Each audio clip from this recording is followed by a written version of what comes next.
Good day, everyone, and welcome to our webinar for the 3rd of February.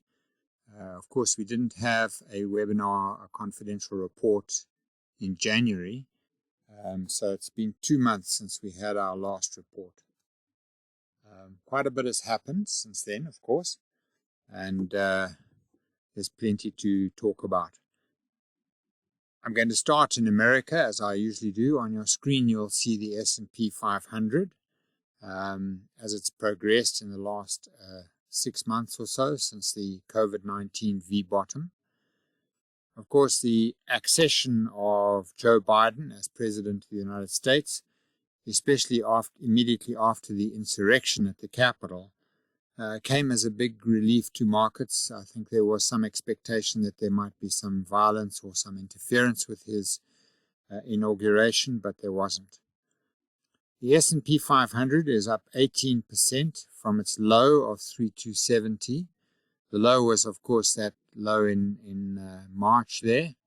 So that was 3,270, and it's up 18% so far at the peak here, which is 3,855. That happened on the 25th of January this year, and then since then we've had a small correction which seems to be coming to the end. Now the markets have been quite strongly up this week already.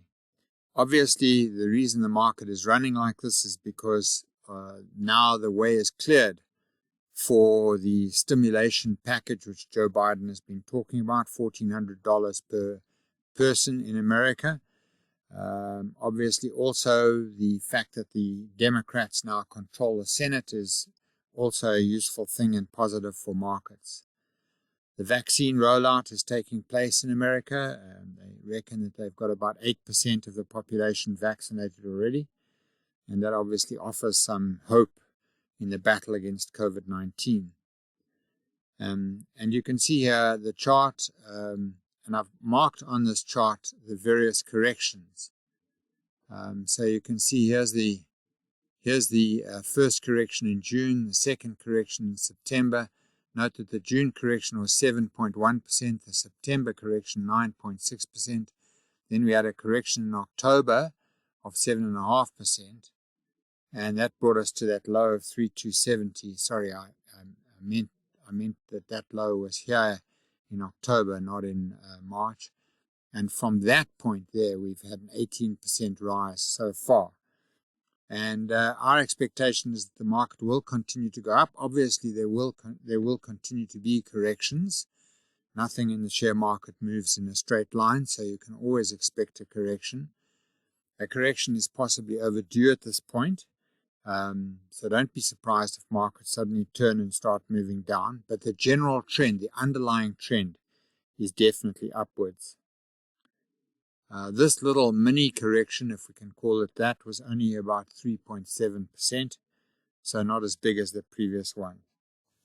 But remember that these are corrections, they are not the start of a new bear trend.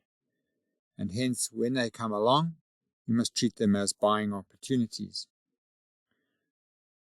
Now, if we look at the long term of this great bull market that we're in, it started on the 9th of March 2009 when the S&P reached a low of 676.53. That was the lowest closing price.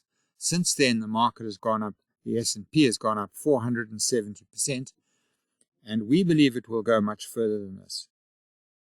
Of course, with any great market, as soon as you have a great bull market like this that's been going on for nearly 12 years, some people are going to come out, some experts, so-called experts, are going to come out and they're going to say, this is the end of this upward trend, and now it's going to turn into a bear market, and so you should sell all your stocks and get out while the going is good. But usually the market continues to go up, and after 3 or 4 months, that a particular expert looks like a bit of a fool. Everyone who followed his advice has lost money, and he tends to be eliminated. He's relegated to the scrap heap.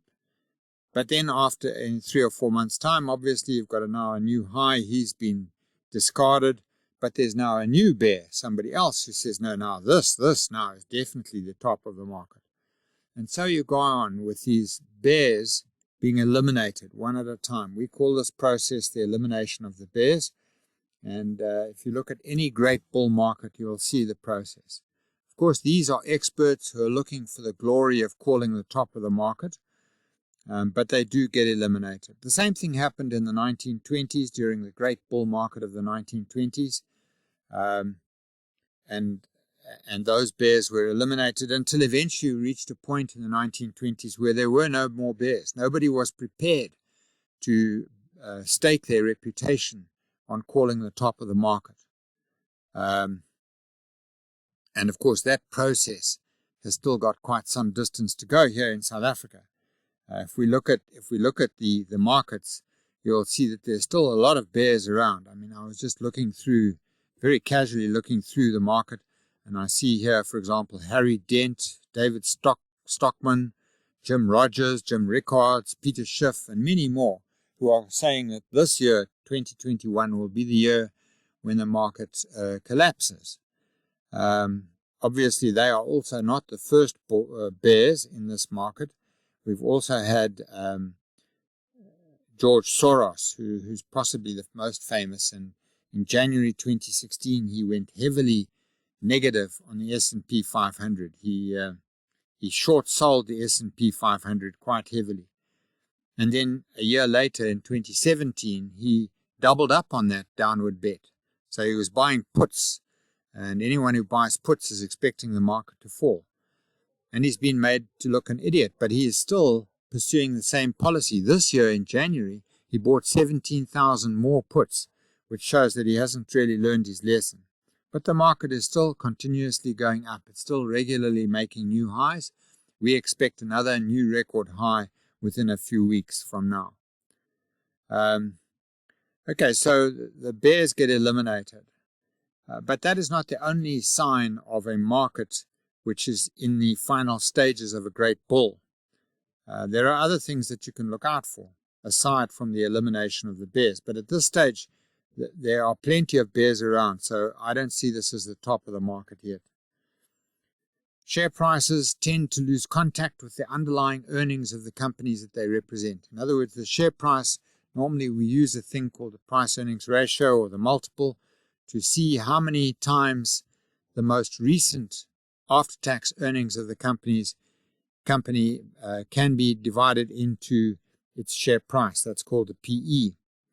And share prices have definitely gone up, and the average PE of Wall Street of the S&P 500 has risen 52% from just 1 year ago. But we believe that PE will go much higher, driven by quantitative easing, driven by cheap energy. Oil price is about half what it used to be, and other forms of energy which are going to become much, much cheaper than oil itself. And then, of course, huge jumps in productivity from new technologies, which are only just getting going. In this respect, our market is quite similar to what happened in the 1920s when you had the invention of the motor car, the mass production of the motor car, electricity, the telephone, a huge range of new inventions which improved communications and yielded huge productivity. So we have now got another range of new technologies which are improving productivity. That is driving up profits, and the profits are driving up the stock market. And obviously in time, if a bull market goes on for long enough, it begins to develop its own momentum. And that is what is happening in this market. And then, of course, the next step in a great bull market is it's a listings boom. So companies which think that they can raise capital by going to the market will decide to list. They do what is called an initial public offer or an IPO. And just to give you an idea, last year, 2020, even with COVID and everything about last year, it was a record year as far as raising cash through initial public offers is concerned. As far back as 2007, in other words, before the 2008 subprime crisis, there was also a very large listings boom.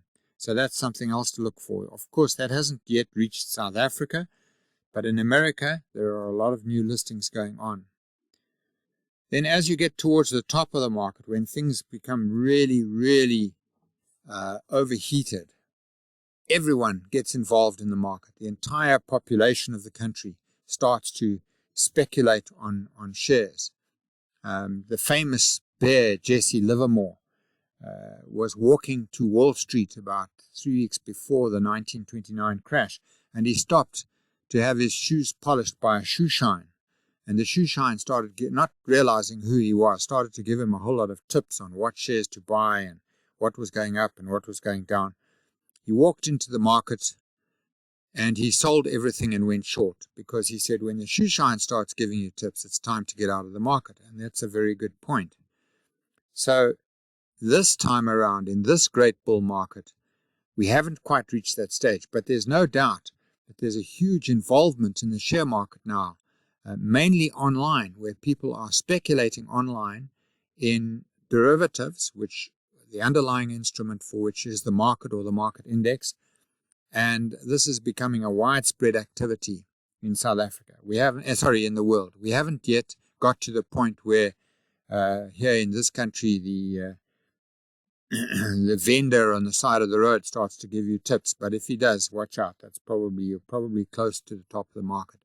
When the market goes really high and there's a loss of connection between earnings and share prices, between the profits of the company and its share price, when there's a loss of a connection there, then we enter a place where people are buying shares not because they have good earnings potential or potential to pay good dividends, but simply because a bigger fool will buy the shares back from them in 2 weeks' time at a profit. That's really the final stages.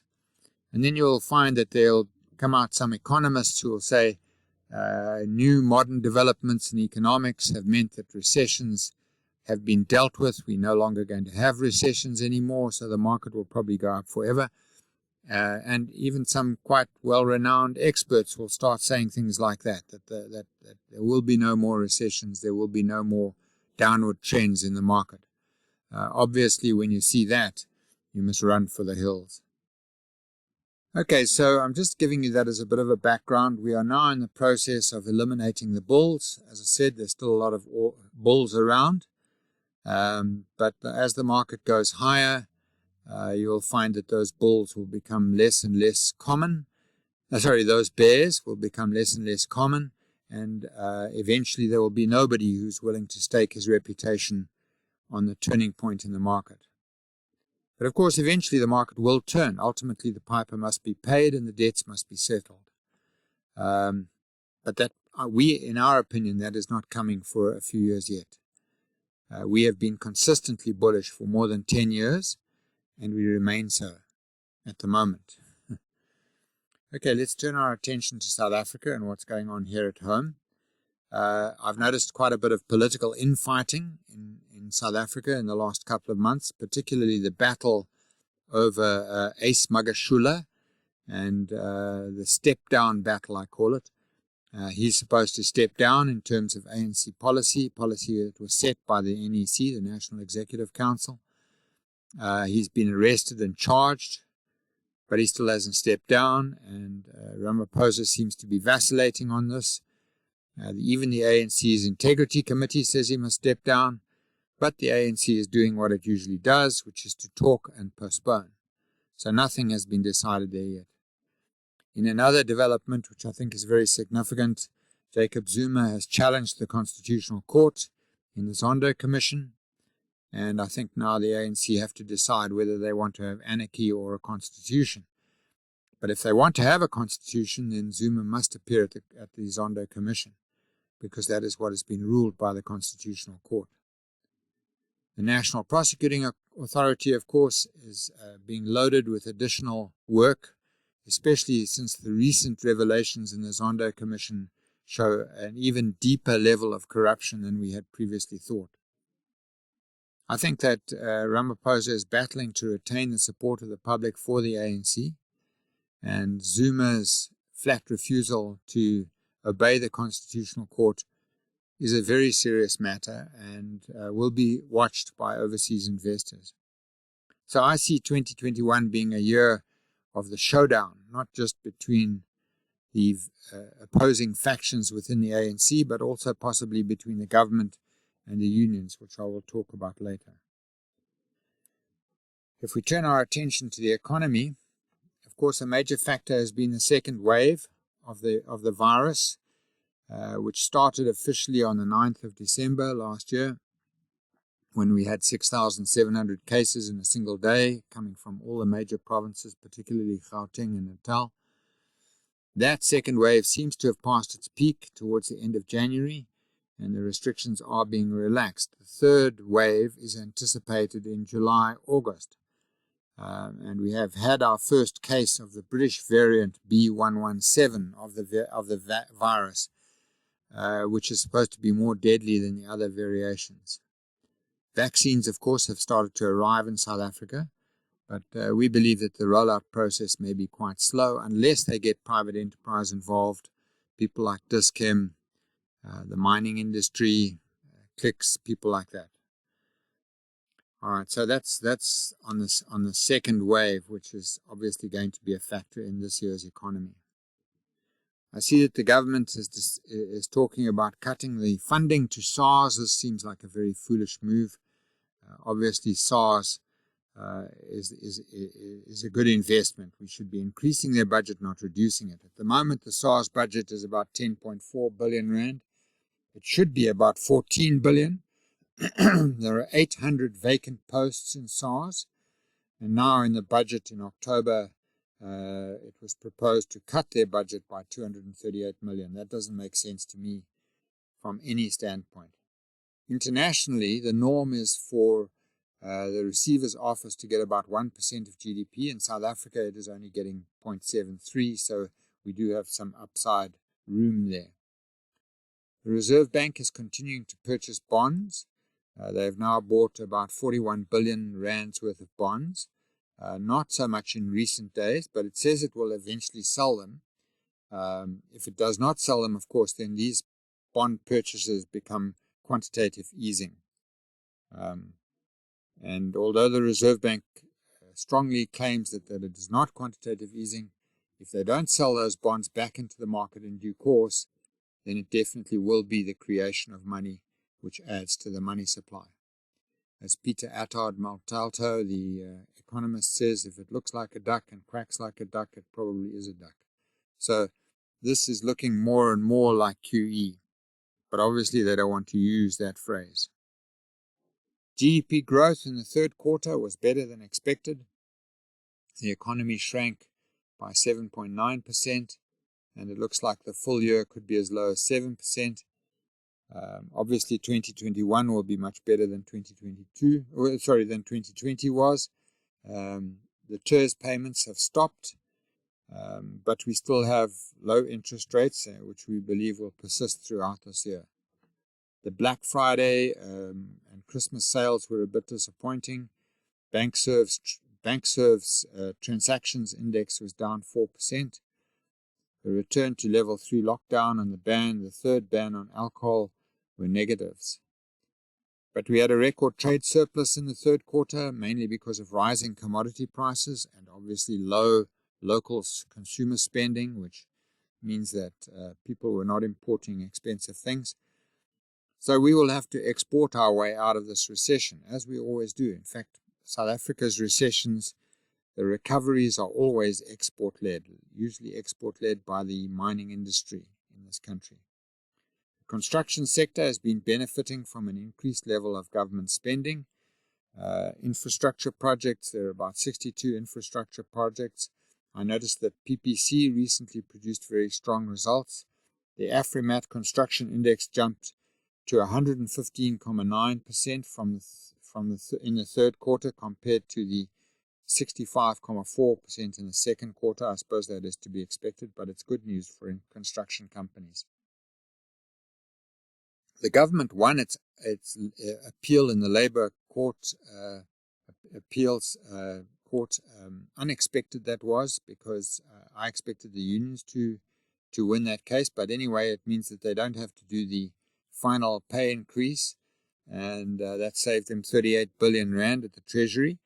The unions, of course, are appealing this to the Constitutional Court, and I think they have got a very good case, and they may well win it. The unions are also consolidating their demands for negotiations, which are beginning this month. The budget says no pay increases for 3 years, but we'll have to see whether the government has the political will to put that through. I think a civil service strike is almost inevitable, and this will be a showdown with the Ramaphosa administration. So as I said, this is the year of showdowns. The fiscal debt is now around 3.8 trillion, which is about 82% of GDP, is expected to rise to 95% of GDP over the next 3 years. We are very close to a debt trap where we can't even afford the interest on this debt. About a quarter of the debt is due to COVID-19 relief. So the second wave is a major concern. The implementation of vaccines is critical, but the government is scratching to pay for them because they're putting money into things like SAA, which just seems so meaningless. Ramaphosa has told us quite clearly that there is no more money for economic stimulus. The third ban on alcohol sales had a bad impact on the economy. SA Breweries cancelled its 2.5 billion rand investment. Consol is busy paying 8 million rand a day to keep its glass furnaces running. Heineken has retrenched 70 staff. And obviously there's been an impact on thousands of bottle stores, not to mention the wine industry, which is sitting on a lake of wine that it can't sell. There's a humanitarian crisis going on in Zimbabwe, and that is leading to a flood of illegal immigrants into South Africa. Zimbabwe has 400% inflation with 90% unemployment. This illegal immigration places an additional strain on South African resources at a critical time. It impacts on housing, unemployment, and obviously also the crime level. The immigrants also bring COVID-19 and other diseases with them. All of these things are discounted into the rand, so let's take a look at that rand chart.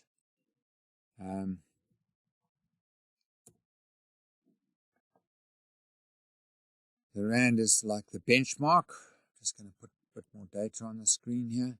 What I wanted to show you in this chart is that prior to COVID-19, we were finding quite a significant support for the rand at about 15.30 rand to the US dollar.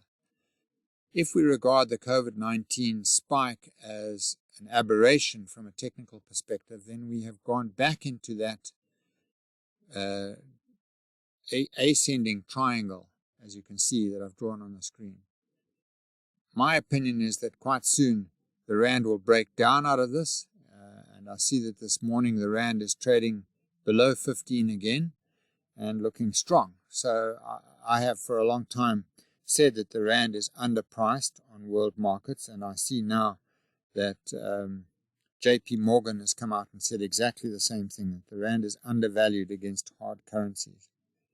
And that's very good. JP Morgan, by the way, is recommending South African equities as underpriced, especially they drew attention to Capitec and Standard Bank, so that's quite interesting. There is, of course, a huge concern over South Africa's government indebtedness and the political will to fight against the unions. So the outcome of the coming showdown will impact the rand for quite some time, in my opinion.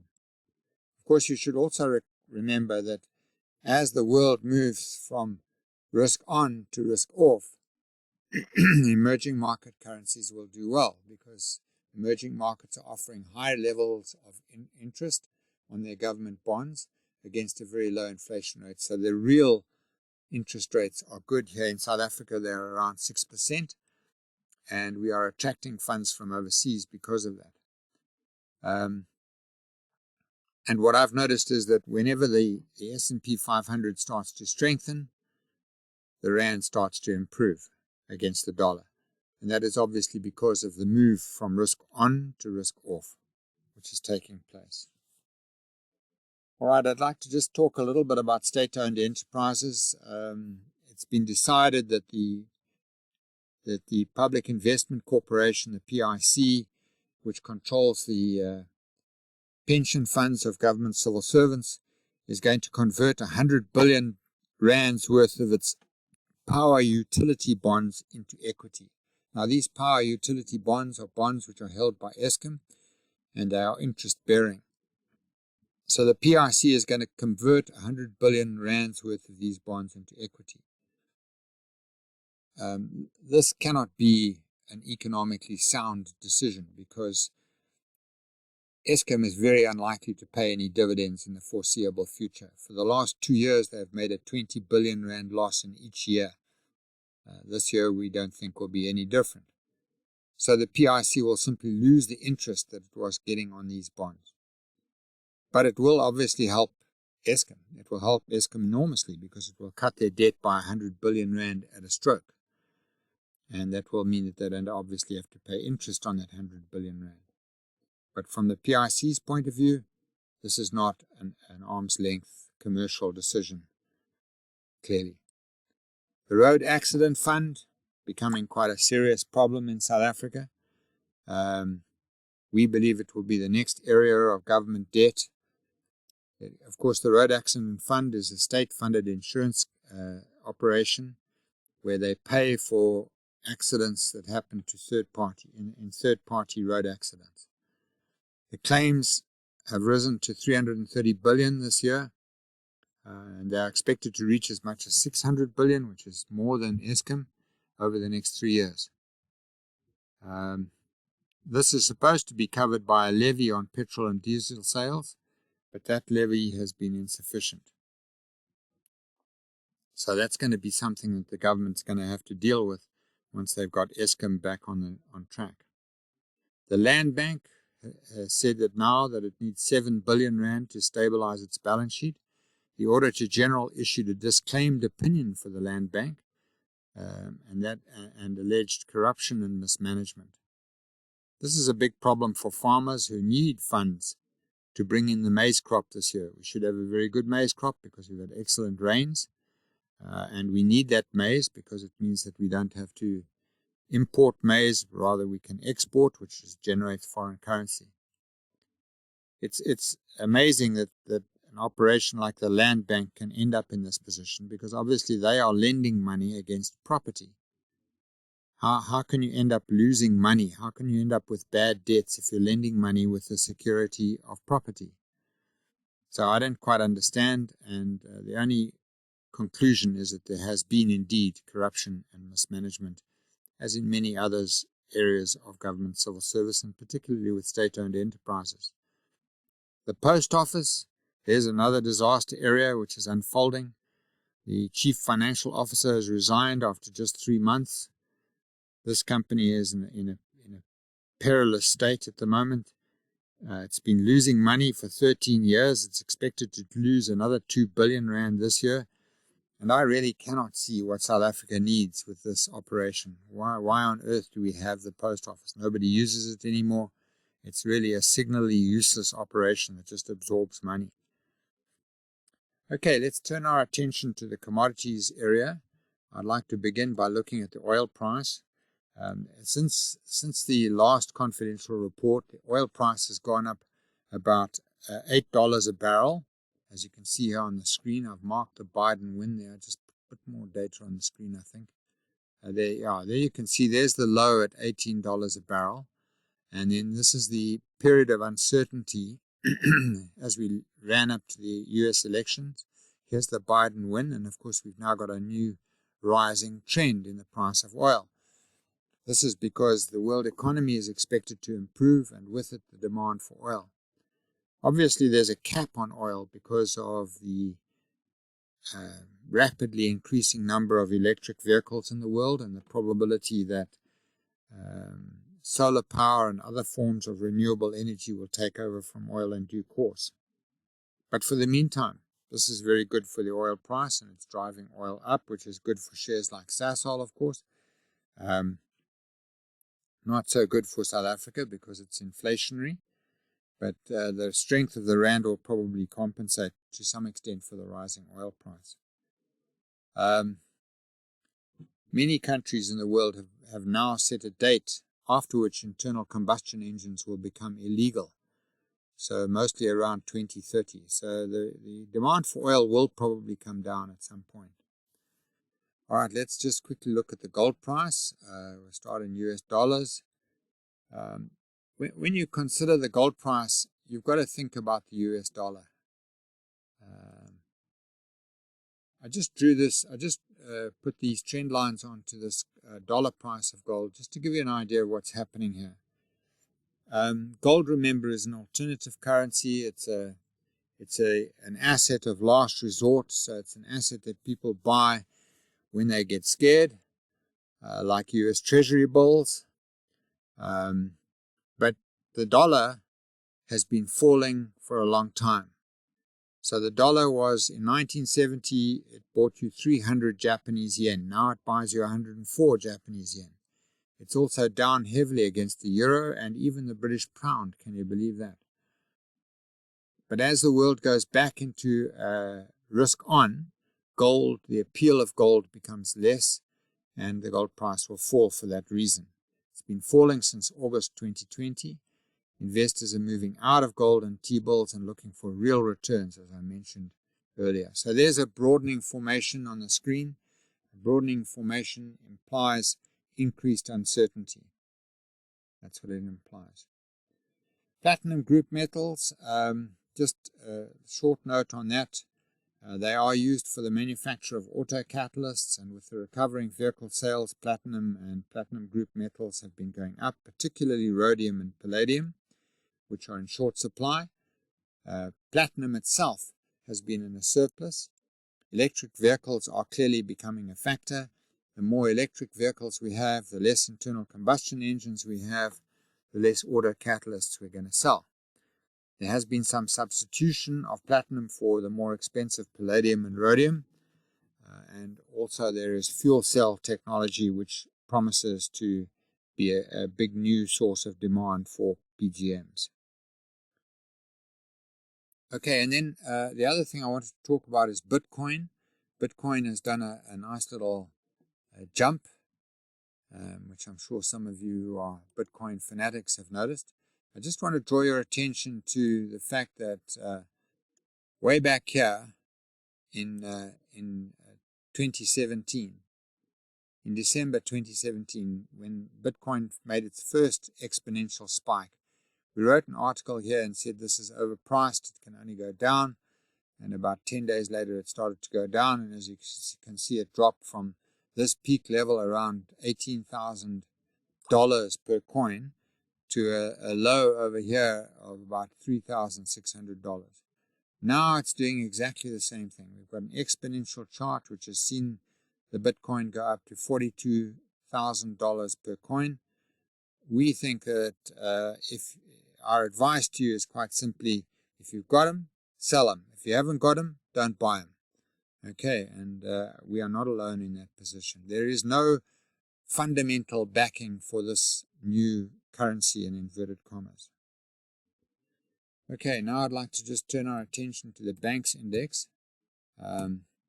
Banking shares have taken a big hit in this country from COVID-19, probably far more than they really deserved to take. If we look at this chart here, you can see here's the COVID-19 downward trend. Then there's an island formation, and we are now breaking up out of that island formation on a strong upward trend. In our opinion, banking shares are underpriced and remain underpriced at current levels.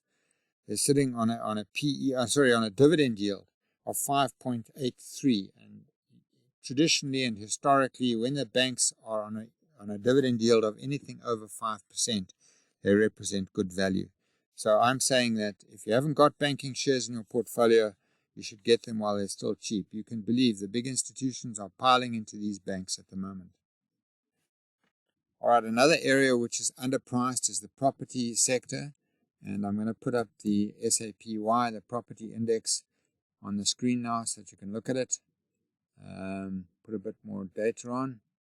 Here you can see that there's again the COVID-19 downtrend in property, and that's been followed by a period of sideways movement. There's resistance at an index level of 288 and support at 235. The property index has been moving sideways there for nearly a year. We believe that sooner or later it will break up out of this, and a lot of properties are trading at a significant discount to the net asset value. Now, the thing you have to remember about a property share is that its net asset value is property on the ground. So it's not a value which is, how can we say, vulnerable to major changes. Most of these property companies have impaired their property values, but they're still trading at a fraction of that property value.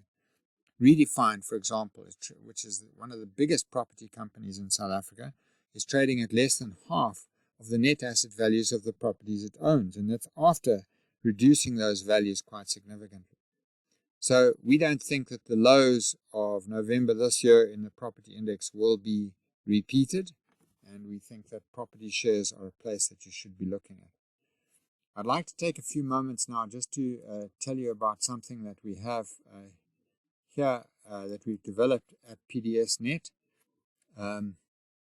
It is our investment club software, which uses obviously our daily download, which we get from the JSE. So every night we download the latest prices from the JSE, and we've used that information to produce software which will run a share market club or share market syndicate. So if you have 3 or 4 or 5 friends and you want to get together and invest together on the JSE, you can now do that.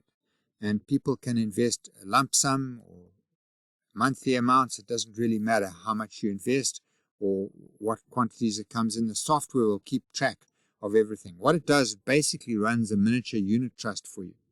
So when you start, your units are worth 100 cents each, and then they go up and down according to the value of the shares that you purchase, and the software revalues your units every day at the close of trade, and therefore revalues everyone's investment in your club. And people, when they buy in at the unit value. When they sell out at the unit value.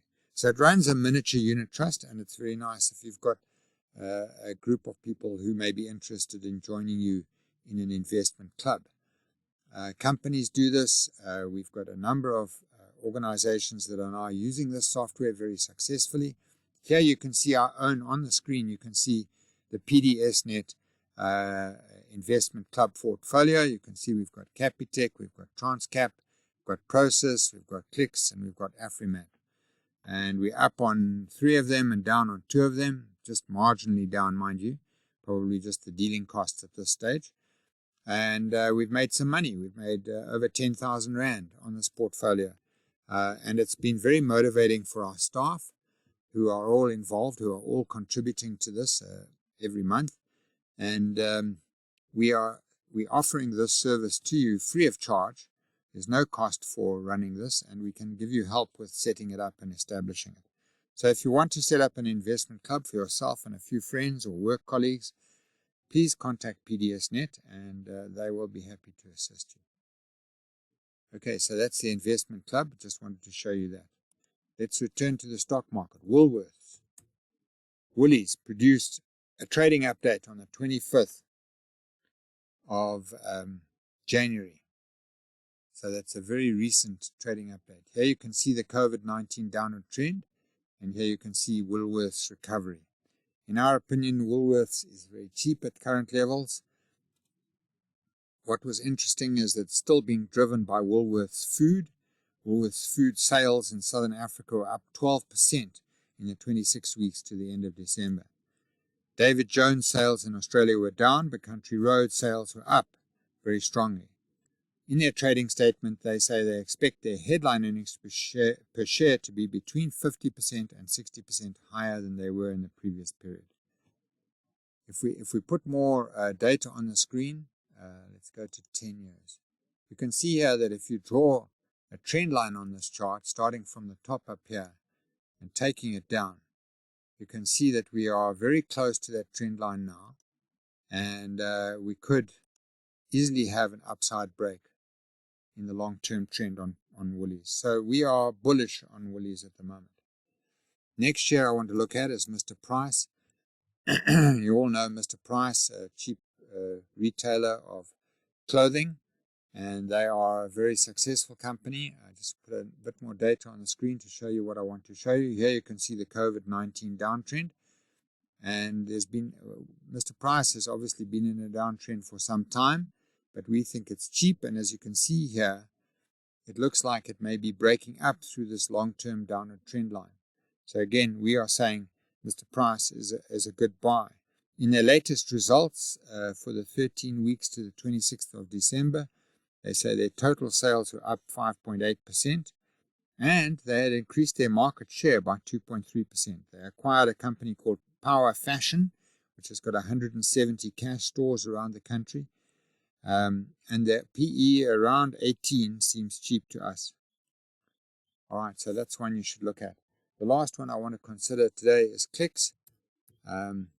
Clicks is an excellent company. We all know Clicks very well, and it's a very good share indeed.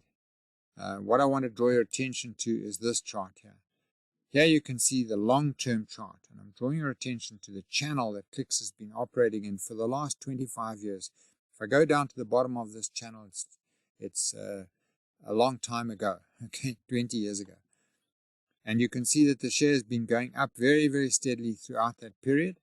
And that period includes the subprime crisis of 2008, the Zuma years, all the negative Zuma years.